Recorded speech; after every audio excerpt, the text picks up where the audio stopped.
kasaysayan, kababalaghan, politika, current events, at iba pa. Huwag magpahuli, ating alamin, tuklasin dito sa Historiador Filipino. Matapos umpisahan ng Philippine Coast Guard, PNP at Philippine Navy ang pag-alugad sa lugar sa isang palaisdaan na nasa tabi ng Taal Lake, ay dito na bumungad sa kanila ang isang sako na may lamang mga buto. Hindi pa masiguro kung ito ba ay buto ng tao o ng hayop, hanggat ito ay masuri ng mga eksperto. Nananatiling duda pa lang ito kung ito na nga ang mga natitirang labi ng mga tinukot at tinodas ng mga talpakero, ayon kay DOJ Undersecretary Raul Vasquez. Suspected pa lang kasi hindi pa naman confirmed kung ang mga butong yan ay sa tao. But ang maganda nga lang dyan, Cheryl, ay naging positibo yung sinasabing impormasyon na sinabi ng whistleblower. At masagot yung tanong mo, yan ang nagbigay ng lead kung saan, kung spesipiko. Kumbaga nabanggit niya na yung potential na lugar kung saan itinapon daw, yun na nagkaroon na ngayon ng spesipikong lugar, generally speaking, para mag-focus ng atensyon yung search and recovery efforts ng ating gobyerno para matuldukan tong bagay na to. Sa paunang pagsusuri po ay or baka may nakuha na kayong paunang report, may indikasyon ba kung gaano katagal nang nandoon yung skeletal remains? Mahirap mag-speculate dyan, Cheryl. So, kung tignan mo yung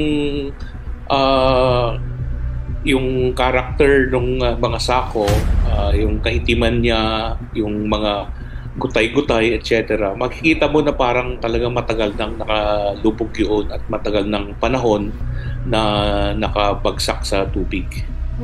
So yun pong forensic examination, gaano ho katagal yun maisasagawa? Agaran yan. Kasi ang usapan, dapat ipa-subject agad to forensic examination, DNA analysis, technical verification and assessment para malaman kung ano ba talaga ang ano bang bagay ito. Ang magiging takbo niyan ay yung forensic examination niyan ay isa-subject ng NBI at saka ng CIDG para malaman natin kung yan ay buto ng tao, buto ng hayop. At kung malaman natin kung buto ng hayop yan, ang susunod na aspeto would be yung matching. Titignan ngayon ng DNA kasi nakausap na rin namin nung huli yung mga pamilya ng mga nawawalang sabongero nung pumunta sila dito sa DOJ at binanggit namin kasi kaharap ako, kasama kami ni Secretary nung kausap yung mga pamilya na dapat ready silang magbigay ng specimen para magkaroon ng basihan para ma-compare yung DNA analysis and examination ng mga remains na yan at saka yung mga mga specimen nila. Paano po isinasang-alang-alang ng DOJ yung seguridad at integridad ng ebidensyang natagpuan habang hinihintay pa ang resulta ng pagsusuri? Saan po ba yan ita-turn over? Yung pangangalaga nitong pieces of evidence na makukuha po? Sa law enforcement agencies, NBI at saka sa CIDG ang merong hawak niyan. Although ang sumisisid ay natural yung mga technical divers ng Philippine Coast Guard at saka Philippine Navy at sa pagtutulong din ng iba pang mga kasamahan natin using yung equipment na sana magkaroon pa ng additional equipment galing sa Japan. Sabi nyo nga po ay malaking tulong itong yung kumpirmasyon na meron ngang sako. So does this help kung yung integridad o yung credibility ni alias Totoy sa pagiging witness? Yes, it would seem to be that way, Cheryl. Kasi ibig sabihin, yung mga question mark na sinasabi niya na para bang haka-haka lamang, na pantasya lamang, ay lumalabas na suportado ng ebidensya. at hindi yun isang storya or hindi yun ay kathang isip lamang, kundi yan ay isang bagay na suportado ng real evidence na tinatawag. At ito, pag real evidence kasi, Cheryl, sa batas, yan ay napakatibay na ebidensya dahil hindi mo basta-bastang mabaliktad yan or magawan ng paraan or unlike sa isang testimonya na pwedeng subject to human frailties at saka yung memory, ano mo naman yan, makakalimutan ng tao, ma-influensyahan yan, etc. Pero pag real evidence, object evidence, napakahirap. Kaya nga, nag-exert ng lahat ng effort ng ating gobyerno, lahat ng mga ahensya ng ating gobyerno, Cheryl. Salamat din pala sa tulong din ng lahat, kasama na ho ang investigative journalist na gaya ninyo, para magtulungan at mahabol ho natin yung katotohanan dito dahil sa mga fresh inputs din ninyo ay nagkakaroon ng better understanding and comprehension of how things are. But then again, ito pong nakitang mga sako, to be fair din po, sabi nyo nga po, ayaw natin mag-speculate, depende pa rin sa magiging resulta ng forensic. Yes, but we are very hopeful. It gives us greater encouragement, if I may say, there is a brighter light at the end of the tunnel. Ditong bagay na to. Hindi na tayo nasa dilim, kundi may nakikita tayong nababanaagan na liwanag sa dulo. At ito ay malamang sa hindi, meron ng basihan para magkaroon ng mas magandang paglilitis sa bagay na to. At masabi ko lamang yung corpus delicti kasi napaka-importante yan na may establish na mayroong namatay para magkaroon ng murder or greater offense na gano'n. Also, yung pagkamatay naman ay pwede din may pakita, ma-prove yan sa pamamagitan ng ibang ebidensya. The best evidence actually is yung corpus delicti, yung merong bangkay, merong ebidensya na may namatay, etc. Kasi kung hindi naman umabot sa ganun, meron din kaming mga paraan na tinitignan at inaaral na kung sakasakali ay pwedeng gamitan mo na lang ng mga legal presumptions ang mga bagay na yan. Yun po, kasi ito po, itong sinabi ni alias Totoy, isang area ng palaisdaan. So, nagkaroon na ho ba ng pagkakataon din na makuhanan ng salaysay kung sino po yung may-ari or yung nag-ooperate ng palaisdaan doon? Kasama po yan sa live investigation. Tama ho yung puntos nyo. Wala po kaming iniiwasang anggulo. We are not leaving any stone unturned sa bagay. Nakunan na po ba ng salaysay or nakaharap na po, na imbitahan na po sa DOJ? Kasama ho yan sa live investigation ng CIDG at saka lahat ng law enforcement agency ko.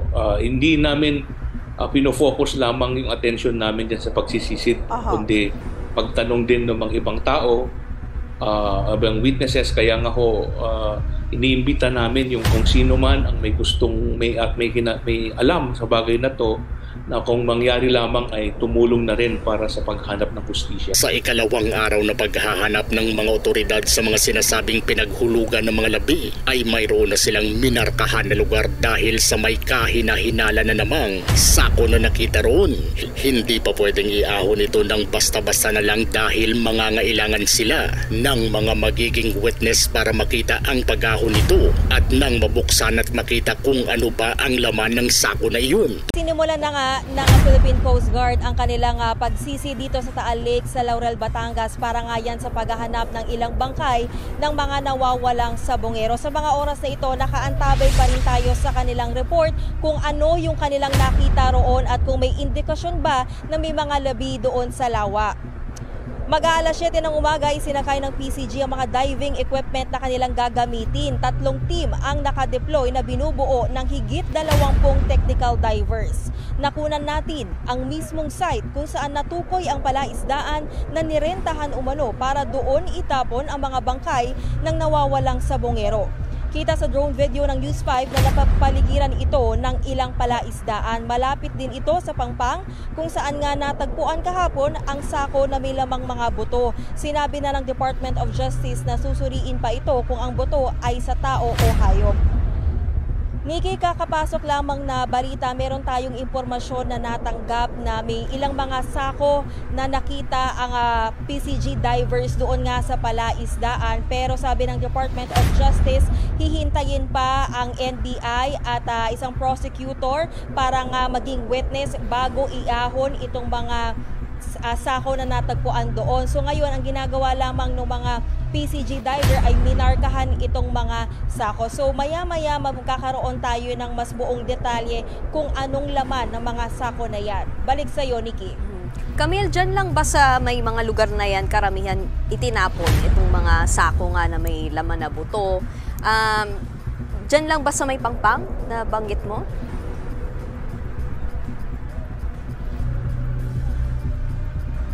Nikki, meron na kasing, kagaya nga nung sinabi ko kanina sa aking report, meron nang na-identify na palaisdaan. So yan na yung naging target area para sa paghahanap nga ng mga diver ng Philippine Coast Guard. Kahapon, malapit doon sa palaisdaan, sa bandang Pangpang, doon natagpuan kahapon yung sako na may lamang mga buto. Ngayon, itong information na kakasabi ko lamang sa iyo, wala pa tayong detalye kung sa Pangpang din ba yan o sa ilalim ng lawa. Kaya yan yung hinihintay pa natin muna kumpirmasyon mula sa mga otoridad. Tuwang-tuwa naman ang whistleblower na si alias Totoy sa nangyaring development ngayon dahil sa tumpak nga ang mga impormasyon na kanyang ibinigay. Narito ang karagdagang mga sinabi ni alias Totoy. Bakit po Taal Lake ang napiling place of disposal nitong mga sinasabi nating inabduct na sabongeros? Katulad ng sinabi ko, sila lang ang may idea dyan. Siguro, gawa na nga nandyan yung isang palaisdaan ng isang pulis. Yung po bang palaisdaan ng pulis yun, sir, ay kasama doon sa 15 na nabanggit na po natin dati na involved? Yes, kasama siya, kasama. Opo. Ito pong sa sinabi yun na sobrang lalim ng Taal Lake, wala tayong idea kung paano sila, inano ba sila, sir? Tinalib, nilagyan ng pabigat para lumubog sila? Ganun po ba yun, sir? Ganun din. Yung nakaraan na nabanggit ko, gawa na nga nakikita ko dun sa video na sininila sa akin dun sa Viber na pinilagyan ng pabigat na buhangin. Buhangin? Tapos ano po yun, sir? Magkakasama na sila nung sabay-sabay ba silang nilubog, sir? Hindi, kanya-kanyang yung parang pabigat. Tas Taal Lake, sir, o yung palaisdaan nung sinasabi niyong pulis? Yes, sa Taal Lake mismo. Copy po. Yun ang nakikita ko sa video Yun sa lawa. So, nakita niyo po, sir, yung video ngayon, sir, ng DOJ, kung nasan sila sa may Talisay. Yung area po bang yun ay nasa tama silang direksyon ngayon, sir? Siguro, pero katulad ng sinabi ko, wala talaga akong idea dyan. Kaya nga, sana, gawa na nga mayroon na yata silang nakuhaan ng impormasyon. Ang mastermind, katulad ng sinabi ko, kaya ko silang hamunin, magpalay detector kami. Ilang pulis na parang baka daw mag-apply as state witness kesa daw makulong sila. Ano pong masasabi niyo doon? Sa tingin niyo po ba ay pwede silang... Yes, malamang at sila talaga ang may idea doon. Tanggapin naman ng DOJ yan at para madagdagan yung ating para mayroon na akong kakampi. Mabigat ang mga ebidensyang ito na natagpuan lalo na kapag mapatunayan na ang mga buto na ito ay nagmula sa tao. Mas lalo talagang madidiin si Atong Ang sakaling lumabas ang DNA result na magsasabing mula sa mga nawawalang talpakero ang natagpuang mga buto. Hindi siguro lubos maisip ni Atong Ang na mangyayari ito sa kanya dahil ilang taon ding nanahimik ang kasong ito. Talagang si alias Totoy na dating tauhan ni Atong Ang siyang nagdala ng malaking problema sa kanya. niya dahil sa dami nitong alam sa mga gawain ng kanyang amo, kung kaya't hindi naging mahirap para sa kanya ang ilabas ang kanyang mga nalalaman. Ang tanong dito ay kung gaano kabilis na masentensyahan si Atong Ang kapag mapatunayang siya talaga ang mastermind.